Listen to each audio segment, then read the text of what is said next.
Good evening, everybody. Welcome back to the NYJF pod. Got to crack a Fireman Ed NYJF lager to start it out. We got football on the television tonight, so all feels right in the world. Here with Rob Carpenter, Jay Coppell, and special guest Bilal Powell, former Jets running back, one of my all-time favorites. Fellas, how we doing tonight? Doing good.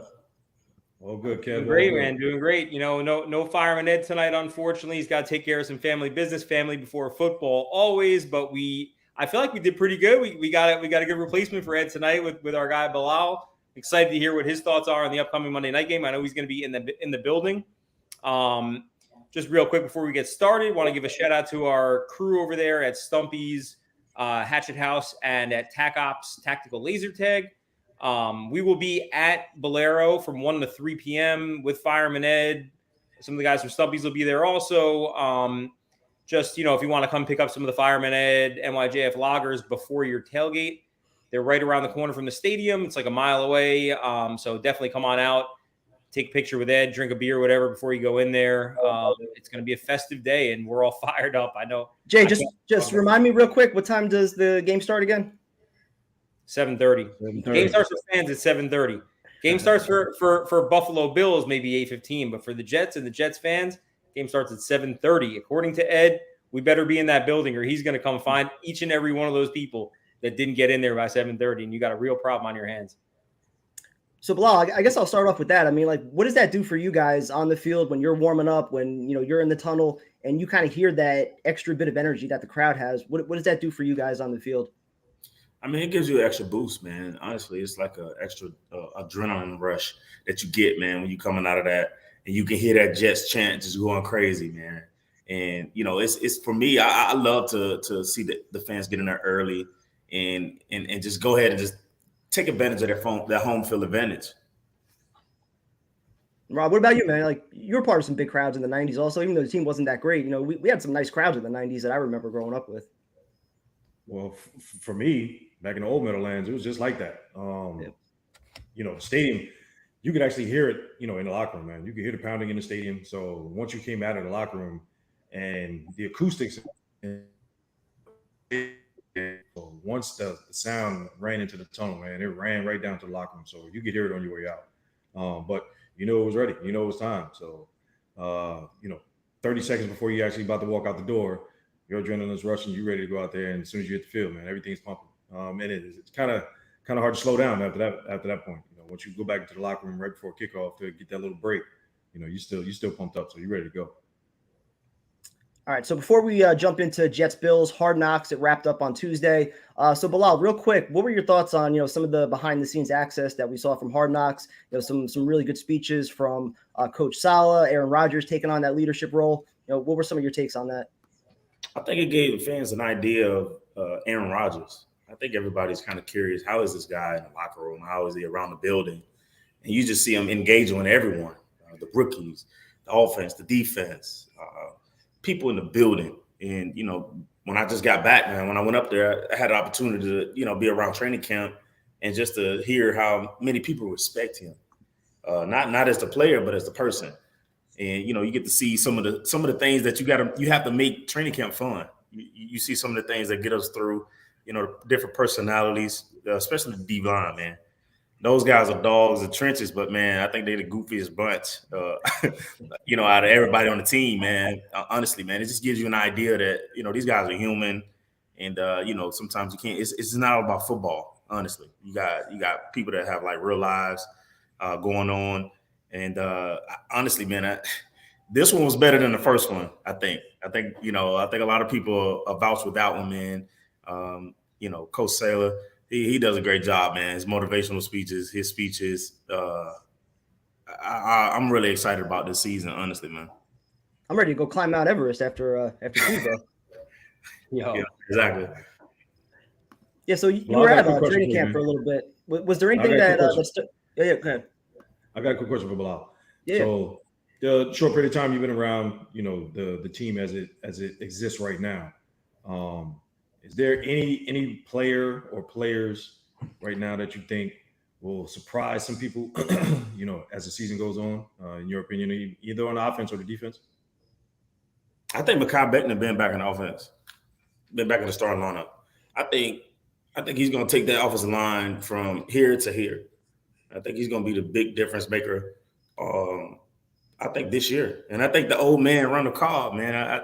Obviously he wasn't getting a lot of reps, man. They're trying to take care of the veteran, but I think he's going to be a big piece, and not necessarily the impact on the field, but the impact in the locker room, in the meeting rooms. He has probably one of the best relationships with Aaron, and he can kind of give these guys an idea of what this man is thinking. He played with him for so long.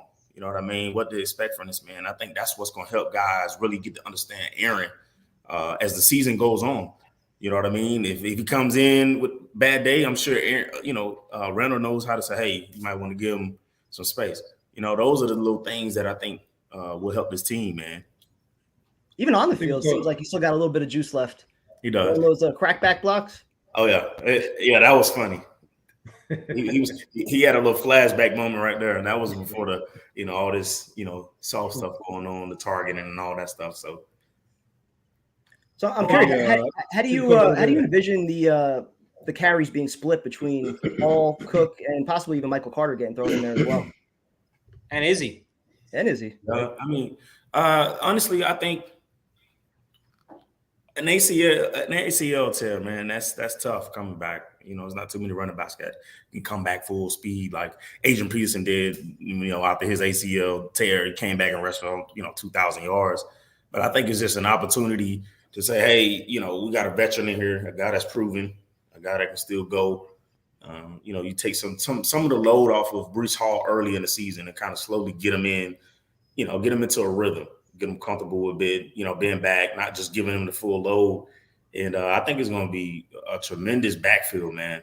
You know what I mean? And I think Michael Carter, a lot of people, kind of writing him off a little bit with Dalvin coming in, getting signed. Obviously, Breece Hall. But I think he's a good guy that is one of those guys do go down. He's a great number 2 back. He's a great number 2 back that you can do everything with. I think he's a 3-down guy. Well, we've seen him get in the end zone quite a bit in the red zone. So I think down there in the red zone, he's a pretty key piece down there, whether catching the ball out of the backfield or actually carrying the rocks. So, little guy like that, man, hiding behind Makai and AVT, it's going to be hard to tackle down there in the red zone. Exactly. Bilal, on Hard Knocks, one of my favorite things that like I enjoyed the most about the entire season of it was like how much these guys seem to really enjoy being around each other off the football field, going to all these Broadway shows, doing all, going to these restaurants, doing all these things together. Is that like typical? And I guess, Rob, I guess I could ask you that also, like in the locker room, is it typical that a team is that close, closely bonded and close knit? Or is that like, were you also impressed by like how much of that there is? It seems like everybody on the team genuinely loves each other, as opposed to like years past where, you'd see, and Saleh even talked about like cleaning up and getting rid of, like, he called them some of the bad eggs and stuff like that. So like, were you shocked to see like how tight everybody was, or is that just kind of how things are nowadays? Rob, you want to shock there. I want to cut you off, Bilal, but I was a little shocked, Jay, to be honest with you. The team close knit, and the few times I have been around them during camp, I know you guys actually are kind of close and friendly to each other. But it was a different era when I was playing, and for the most part, you had cliques. Receivers hung out with the receivers, D-line hung out with the D-line, O-line hung out with the O-line. It wasn't like a whole group thing like you see now. I mean, you see CJ, who's a tight end, Aaron Rodgers. You got a couple of the receivers, you got a couple of O-linemen. And we saw that, in years past, those guys are going to hockey games together. But to see everybody doing a lot of things together on this team, it's actually fun to watch, man, to be honest with you, because that lets you know the team has bonded. The coaches have put in the work to put the guys together, and everybody just likes to be around each other. So that's going to make the team a lot better, just in my opinion. I was only with one team that was kind of like that. That was, when I was in Philly. But winning also does that as well. When you're winning, guys want to be around each other. So, but it is a pleasant surprise to see it from my point of view, because in my era, it just wasn't like that. Oh yeah. Even Method Man nowadays, we were just talking about that. Having Method Man in there is just making my day. Because I had to represent the Woo today, because like you wake me up with a Method Man like hype video to get me on like on the first day of football. I had to put my Wu-Tang shirt on. So it's good. You get to see all the stars in New York coming out, and it's like they were talking about today about like Jets fatigue in the media, which is just ridiculous because like the media loves to bash the Jets, but now the Jets are good and they got Jets fatigue and they don't want to talk about us. So that's fine. I'm good with that. But like, you just don't see like Method Man going out doing hype videos for the Giants nowadays. Like we're like the Jets have become like the cool team in New York, and I love that. I mean, between Hard Knocks and people are going to hate on that, just like Salah said. We're the hated team now, and you don't have to worry about like just playing hard. Now it's like, we want to come out, we want to kick your ass, and I'm so down. I can't wait. I can't wait till Monday. I have a feeling we'll get into predictions later, but I have a feeling we're gonna smoke the Bills on Monday. Crowd shows up, wouldn't shock me at all. Mm-hmm. I got a question for you, Bilal. A few times you've been around and you've been in the building now compared to when you were here, do you see much of a difference as far as coaching staff goes and the vibe in the building from when you were here? Absolutely. And I think it all starts with the head coach and the general manager. You see how Joe Douglas and Robert Saleh, they get together and they talk, man. You can tell the way they're building a team. You can tell they get along. I've been on a team, right? One organization, but multiple different, head coaches, general managers where guys were butting heads. You know what I mean? Like that, it's a ripple effect. It has to start from the top down. You know what I mean? So just to see that energy between the head coach and the general manager is a plus. You know what I mean? When you see those guys as a player getting along, and then you bringing in guys that, number one thing that you worry about is character, and then being a good football player, then they're good teammates in the locker room. And I think you kind of starting to see how they're building their team based on different positions, hanging with different positions. Because like you said, Rob, I didn't see that coming out, and I came out to you. You know what I mean? So to see a quarterback hanging with a defensive back or a tight end being with a quarterback or receive whatever it may be, like you didn't really see that. And I think that starts from the top down with how they're trying to run their organization, trying to give you that family feel in a cutthroat business. And I think they're doing a good job, man. And, obviously with the teammates, man, I was there. I felt the energy. I'm like, man, everybody's talking, the rookies running around, it ain't like they're standoffish, like, hey, rookie, you shut up. It ain't that. Everyone is engaging, man. And, it felt like those guys are tight knit. You could look like, wow, you guys been together for a while. That's the feeling that I got, when I walked in the building, man. 1 through 53 right now, where would you put the Jets roster in comparison to the rest of the AFC? And how much confidence do you have in the coaching staff to maximize that talent they have? I mean, on paper, I think we have one of the best rosters in the division. On paper, right? And that defense from last year, that was a top 5 defense. I think everybody's sleeping on that part of it. And now you're talking about bringing in, Aaron Rodgers, who, when you talk about a Super Bowl contending team, the first thing you want to say is what? Quarterback. And you have that guy and you have that defense. You know what I mean? And the special team is solid.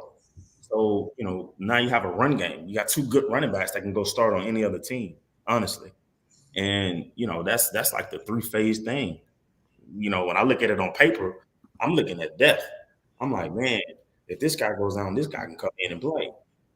You know what I mean? And that's what you want. I think, honestly, Aaron Rodgers coming to New York is probably the best thing that Zach Wilson is going to have the privilege to see, honestly. I think it's a good thing for him. It's probably humbling for him. He probably was upset about it.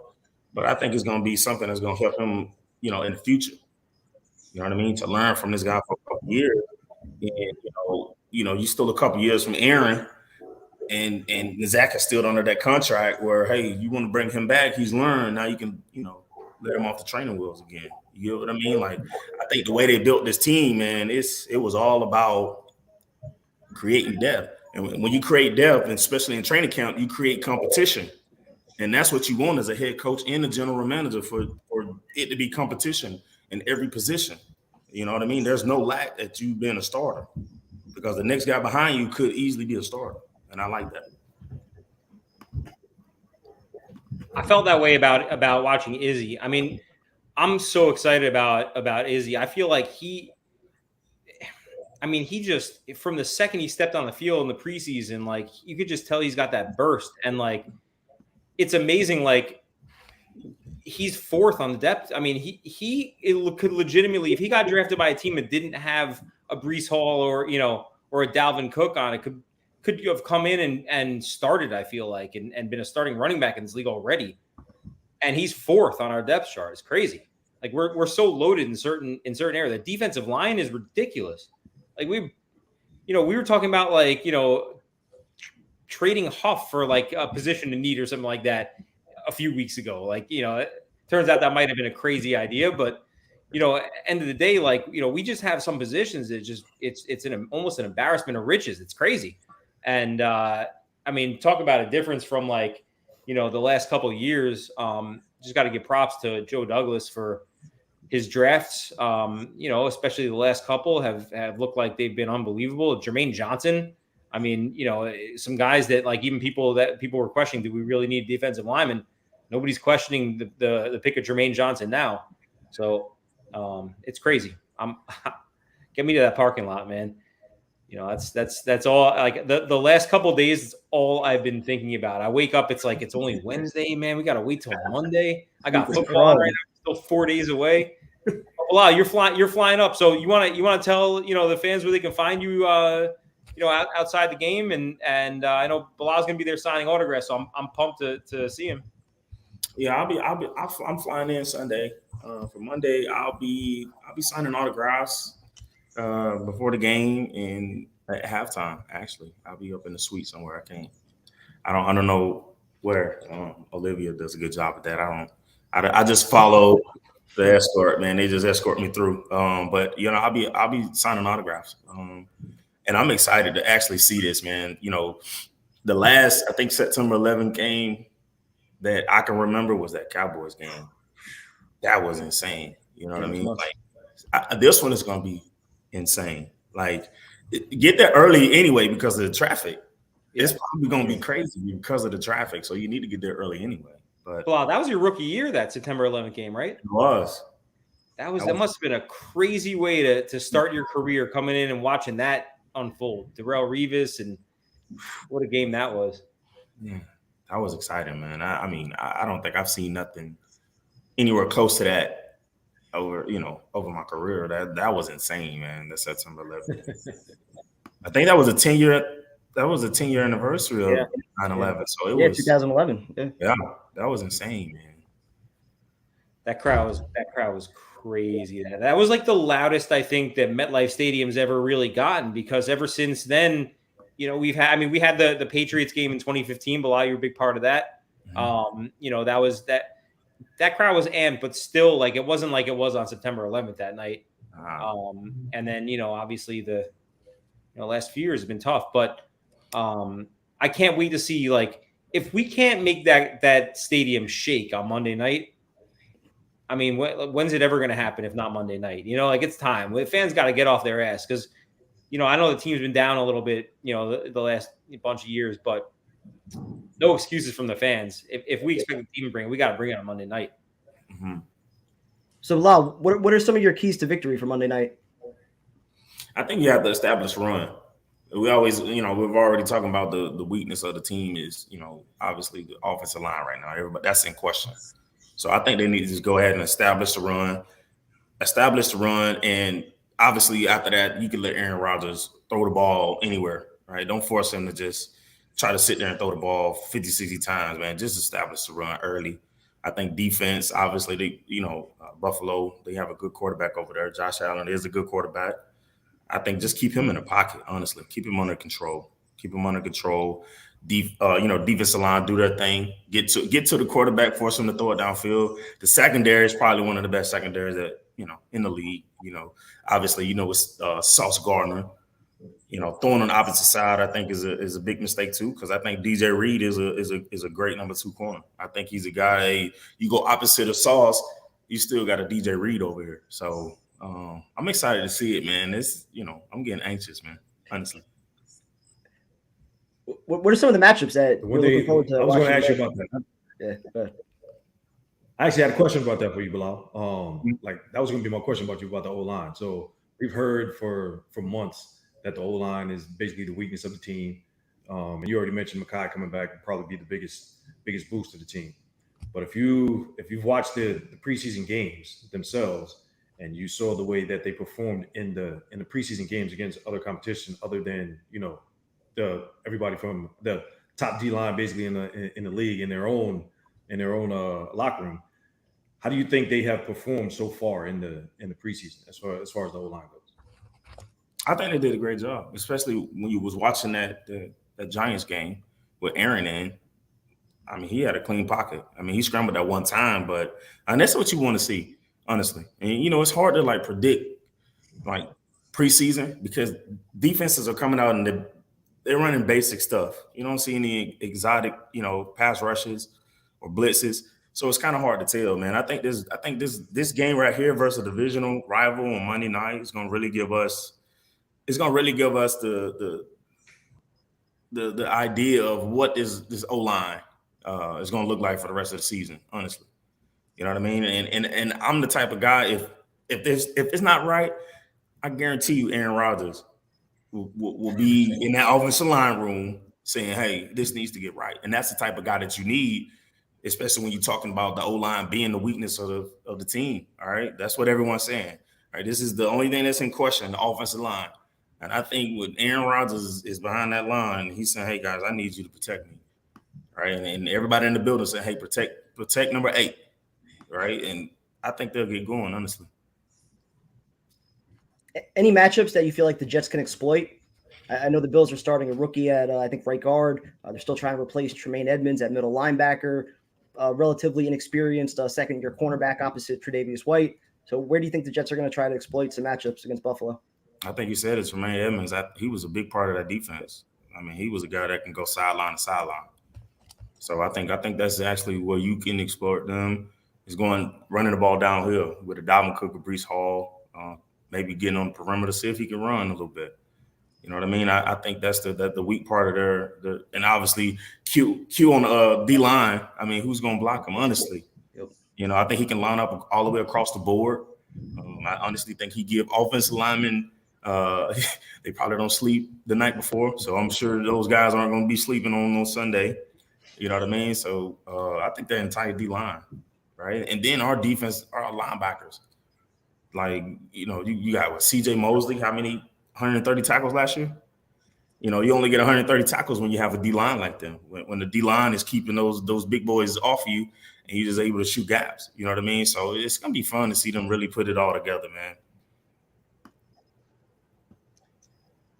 Yeah, I'm hyped. I mean, I feel like again, they don't match up with us that well. We beat them last year at home with Zach Wilson as our quarterback, and our defense shut Josh Allen down for the most part in that game. And I don't really see why we can't, especially now that we have Aaron Rodgers should have the offense on the field for a significantly larger amount of time to give the defense a little break and actually put some points on the board. If we can have a similar effort on defense against Buffalo on Monday night. Guys, I'm trying to go in there overly confident. I know the division goes through Buffalo. I know they're the favorites in the division and all that, but I'm feeling real confident. I'm feeling like Kev, you and I are going to talk off air because but I feel like 17 to 20 points. We could take an alternate line. I was saying that on Tuesday night with Tyson that if the Jets come out and score that first touchdown, the crowd's going to take over from there, and it's just going to be an avalanche of momentum, and the Bills aren't going to be able to recover. We need it. We need to get out to a quick start. I agree with you 100%. So let's do it. This is one of the biggest things with Aaron Rodgers being the quarterback. Zach had a lot of 3-and-outs last year. That kept the defense on the field. So Aaron being on the field right now, if he's putting drives together, 8-9 plays at a time, that's letting the defense get some rest over there, man. And that defensive line comes in waves. So I'm pretty sure they're gonna be looking at the film from last year, seeing that they had a whole lot of trouble with that D line, and Josh Allen's really not going to be looking forward to Quinnen running right up the middle in his face. So that's quarterback's worst nightmare. have a guy come right up the middle, right in your face, and knowing that your center and guards can't handle this guy. So that's just giving McDonald and Huff and Johnson, and John Franklin Myers just extra incentive just to get the Johnson. I think they'll be able to keep him in the pocket pretty good this season, especially on Monday night, because these guys are fast, man, and Josh Allen's not going to be able to outrun, the D-line like he's done around the league. Those guys will be able to catch up to him, like we saw last year with Jermaine Johnson making the game-saving tackle here in the Meadowlands. That's how this defense is built. They're going to be tracking him down, so I'm pretty sure he's going to have a rough night Monday night. Absolutely. Bilal, you want to give a final prediction? Oh, I'm ready for that. Oh, I'll go left. Putting you on the spot, man. Man, honestly, I like us 27-14. There you go. I like Big 27. win. Big win. Double their points, man. Love it. Bilal coming in confident like me. I'm even more confident, but Rob, I'll kick it to you first. I want to take us home with my prediction. Nah, I actually had a little more points, man. I got it 31-17. I'm going 38-17. Ooh. A little overconfident, but You're even more confident than me. I was right with Rob. I was gonna say like 35-17, 31-17, something like that. But I feel really good. We're gonna win this game by a couple tutties, and just gonna I don't want to say shock the world because we're not sneaking up on anybody anymore. But if anybody was questioning anything, they might get some answers on Tuesday. Tuesday morning, we'll see what the media. You think Jet fans were insufferable on Twitter and Instagram and everything before? If we beat them by 2 touchdowns, oh man, it's gonna be something else, man. I can't wait to see. You know what's crazy? I was talking about this the other day. Since Twitter, Jets haven't been in the playoffs, obviously, since Twitter was invented. So you've never seen what a Jets Twitter playoff run would be like. We saw it a little bit in 2015, with the Fitz Magic, and that was crazy. For 6-7 weeks, that was bananas. But if this team gets off to a hot start, God forbid we get out to we beat Dallas, we beat the Bills in Dallas and New England and Sunday night football. KC's looking beatable right now too. So I know they have no Kelsey kills them. That kills their offense. But it's 7-7 now. Jones is out too, man. That's a big piece, Dyke. Yeah, that's a big piece, man. Yeah, Jones. I mean that team, they got their 2 best players besides Mahomes. Their 2 best players are out. Yeah. Buffalo's a little banged up too. We haven't really talked too much about that, but they're coming in a little bit banged up, and we're super healthy coming in this game. I'm pumped to see about Dalvin Cook's a full go, no limitations. They're saying Breece Hall's got no limitations. I know, Kev, you'd just as soon see him get eased in a little bit, but it doesn't seem like that's going to be the plan. I'm sticking with my take from a few weeks ago. It's important that both of those guys are full strength for December and January when we're making our playoff run. So if you got to ease him back, get Michael Carter a little bit more involved early in the year, I'm cool with that. And what you just said, Jay, is going to happen. So we talked about this a couple of months ago. What's going to happen with the media. So if the Jets get off to a hot start, it's not going to be that the Jets are that good, even though everybody's been talking about the Jets for months now, as soon as Aaron Rodgers was signed. It's not going to be that the Jets are that good. It's going to be excuses for who they beat. So, like you just said, it's going to be, Buffalo was a little banged up. They had the momentum of 9-11 here at MetLife. Go to Dallas, it's going to be, another excuse, something wrong with Dak or injuries taking place. I mean, it's always going to be something. So until the Jets actually are in the playoffs and actually making that run and making the games look, I'm not going to say easy or anything like that, but looking like they're the better team on the field. You know how the media is around here, man. It's going to be all negative anyway. But like Ed would say, bring it on. Yeah, well, it was even like that. All the haters in the door, let them all come in the door.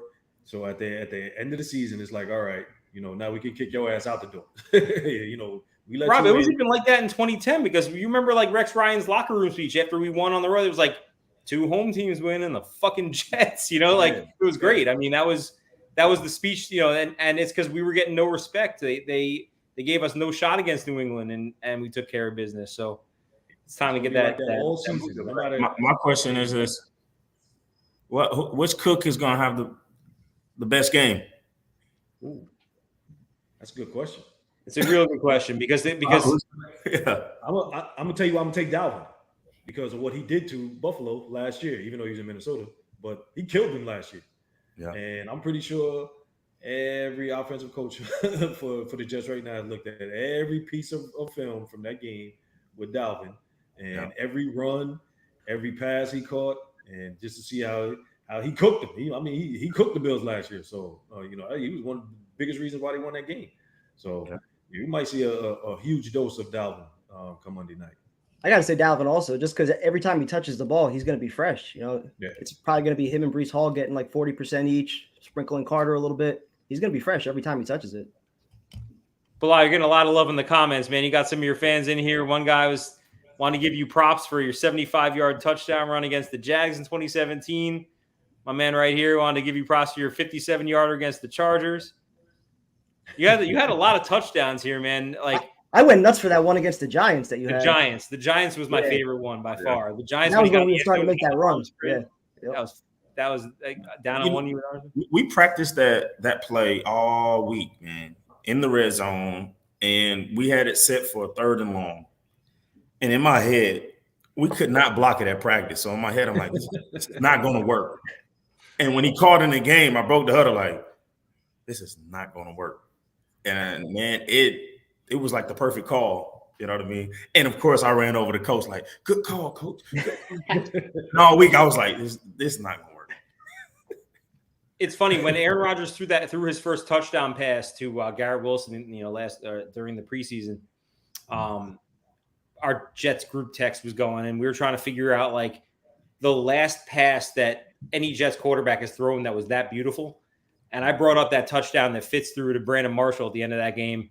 That pass, man, it was what's his name playing D on Brandon? It was who was that? The cornerback. But I mean, he just threw it over, threw right over him. I mean, Brandon Marshall just snatched that out of the air. It was crazy, but that pass was Fitz had some crazy passes in that run.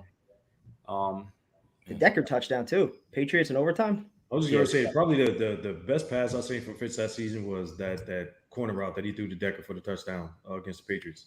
That floated in there. You can see it coming. I mean, I could read it from the time the guys broke the huddle. I'm like, oh, corner route, we got a corner hitch. Throw that corner. You can see it. They lined up man to man, throw that corner. He came out. It was like he drifted that way for 2 steps just to let it go. And that was a perfect pass. And ED was wide open, man. I'm surprised that the Patriots didn't play for it, but that was one of the best passes I saw Fitz throw that season. Giants haven't beaten us since 2011, man. It's been a long time. I feel like not going to beat us this year. Definitely not. I love when Aaron Rodgers called it MetLife Stadium right to the Giants fans, and it was like, we own that building now. It's ours. That might end up being a Jets home game. So many Jets fans are going to be in that building. Yeah. Oh, yeah. 6 of the first 8 are going to be at MetLife for the Jets. Yeah. Yeah, and then, I mean, I'll tell you what game I'm most excited about late in the season. Bilal, are you coming down for Jets Miami? You going to try to make a little trip to Florida for that? I'll try to get down there. It's going to be crazy. A little December game, get out of the cold, get down to the warmth. This beautiful South Florida weather we got here. I'm going to set something crazy up on the for a tail. We're going to get the craziest tailgate going down here. I'm talking to my buddy about getting like an RV, going to the trailer lot and doing it big out there. So it's going to be crazy. I'm definitely trying to get down. Hell yeah. Well, Kev, you want to bring us home? I mean, first of all, we got a toast of the week, right? We got to do toast of the week for sure. We definitely got to do toast of the week. But also, Bilal, I heard you're starting a podcast, huh? You trying to get going in competition with us, steal our Jets views and everything? What's up with it? No, not at all. No, I'm just playing. I'll come on anytime, man. Anytime. I'll always appreciate you guys and your platform. But no, I'm actually doing I'm hosting a podcast right now with a company called Believe. So it's a Jets podcast. So we'll be talking a whole bunch of gangrene stuff. I'll be on twice a week, and obviously, anytime you guys want me on, I'll be on. But it's just something I'm doing. kill some time, man. Honestly. Love it. Well, look, anything you need from us, obviously we're going to help you out. And, everybody who's in the chat and everything and who's watching it on YouTube, definitely make sure you check Bilal's pod out.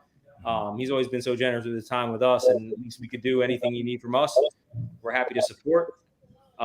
So anyway, with that said, it's time for our favorite segment.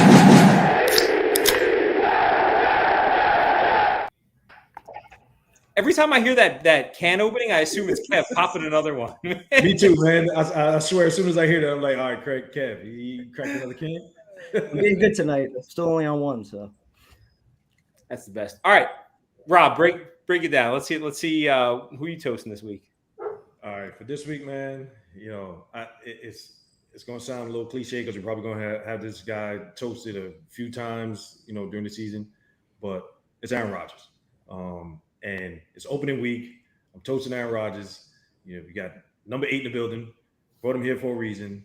It's 9/11, probably the biggest game of the season. Even though it's the first game of the season, but stadium's gonna be packed, man. And my toast definitely has to go to Aaron Rodgers because the way he's been leading his team from the time he signed, up until this point, and it's just gonna be a big week, and I'm looking forward to Monday night. So my toast is number 8, Aaron Rodgers. Bilal, who's the one guy on this team right now, from your observations, being at camp and all that? Who's the one guy you're most excited about, and you think is coming into week 1, who you're most excited about watching? That's what the toast of the week's all about. We try to call one player out and raise a toast to him. So, oh man, I'm gonna definitely have to go with Garrett Wilson. He's already becoming Rodgers' favorite target right now, and I think he's very talented. And we saw what he did last year without Aaron. And I think it's going to be a big year for him this year. And he's going to start the thing off right Monday night. So I definitely have to give my toast to Garrett Wilson. I'm excited to see that man go on to be consistent, have a long career, and do some historical things in the green uniform. love that. I drafted him in every fantasy draft that I have way too early. Every time I drafted him in the first round, people are like, you took Garrett Wilson in the first round? I'm like, keep up that energy at the end of the year when he winds up the number 1 wide receiver in fantasy. Mm-hmm. So it's all good. We'll see. But yeah, I took Garrett Wilson. I like that. Kev, who you toasting this week? I'm going to go with the unsung hero of this entire thing that's been built right now, to Joe Douglas. And also with a thank you to Jamal Adams. I saw his restructured contract, $27 million cap hits for the next 2 years, while we have AVT and Garrett Wilson on rookie contracts. So thank you, Jamal, for asking out. We appreciate that. And also for the trade of Sam Darnold, which got us back a 2nd-round pick, which turned into Breece Hall. That young core with Sauce Gardner is the reason Aaron Rodgers is a New York Jet. So Joe Douglas, hell of a job to you, man. I like your outside the box thinking, Kev, because I'm also going to go outside the box. I'm going to toast the man who's not here with us tonight. I know he's not a part of the team, but he is a part of the team. And to all you haters out there that I've been, look, I got to deal with the comments and Bills fans and Giants fans and even Jets fans coming after our guy Fireman Ed. Listen, Fireman Ed called out to the Jet fans and started a trend here where now you go on Twitter and everybody's saying 7:30, 7:30, 7:30. Get into your seats at 7:30. That was Ed's call, and you know what? We are going to rock that building. We're going to do our job as fans. Bilal, you're going to see that place in rare form, and we are going to leave no doubt. That team is going to come out of the tunnel. They're going to be fired up as we are, and we're going to smoke the Bills. We're going to beat them by at least 2 touchdowns. And I'm telling you right now, the unsung hero in that, as far as I'm concerned, are the Jet fans. And as a toast to the Jet fans, I'm going to call out our leader, Fireman Ed. Cheers to you, bud. And I hope, you're taking care of family business and everything. And, we're all thinking about you and the family. And, I can't wait to put back some Fireman Ed NYJF loggers with you on opening day. But we got Aaron Rodgers, Garrett Wilson, Joe Douglas, and Fireman Ed. If you give me those 4, let's go out to dinner with those 4. I'm ready to go. That sounds like fun. That's the squad right there, man. Oh, yeah. That's the squad. Hell yeah. Be a good bowling team or something too, I feel like. You gotta get over the TACOPS with that. We imagine that team at TACOPS. That'd be crazy. I'm not trying to go against Joe Douglas in a laser tag battle. Man, we'll get smoked.